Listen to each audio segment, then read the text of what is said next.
মা, কালকে তো রান্না করতে পারোনি হাতের ব্যথার জন্য, তো আজকে কি কি রান্না দেখাবে বন্ধুদেরকে? আজকে বন্ধুদের সাথে কিছু কথা শেয়ার করে নি, কথা বলার পরে তারপর বন্ধুদের সাথে রান্না শেয়ার করব। শুভ দুপুর বন্ধুরা। কালকে আমি খুব অসুস্থ ছিলাম, এই যে এই হাত আমি নাড়াতে পারছিলাম না, আমার শিরায় চাপ খেয়েছে, খেয়ে প্রচন্ড হাতের যন্ত্রণায় কেটে কেটে অস্থির। তারপর ডাক্তারখানায় যেয়ে ঠান্ডা জল আর গরম জল ঢালছি আর তার সাথে ব্যথার ওষুধ খেয়েছি, খেয়ে আজকে একটু সুস্থ, তাই আমি রান্না করতে পারলাম। ছেলে একটু গুছিয়ে দিয়েছে, আমি তাই করতে পারলাম। আসো এবার রান্নাটা দেখি। দেখি কি রান্না করেছে। এ দেখো, সাদা ভাত, ধোয়াটা একদম গরম ভাত। এখানে করেছি ডাল।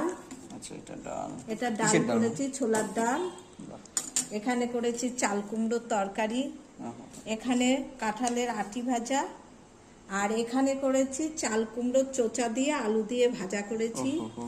আর এখানে এটা দিয়েই তো করেছে, অর্ধেক ছাঁটি দেবো। এখানে আছে দুধ। আর এ মাস থেকে, আজ থেকে আমাদের নিরামিষ শুরু হলো, শ্রাবণ মাস ভোর আমাদের নিরামিষ। এই নিরামিষ রান্নাই আপনাদের কাছে তুলে ধরবো বন্ধুরা।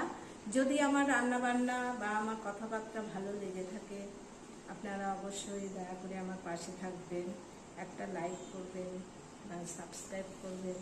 আপনারা সুস্থ থাকবেন, ভালো থাকবেন। নমস্কার।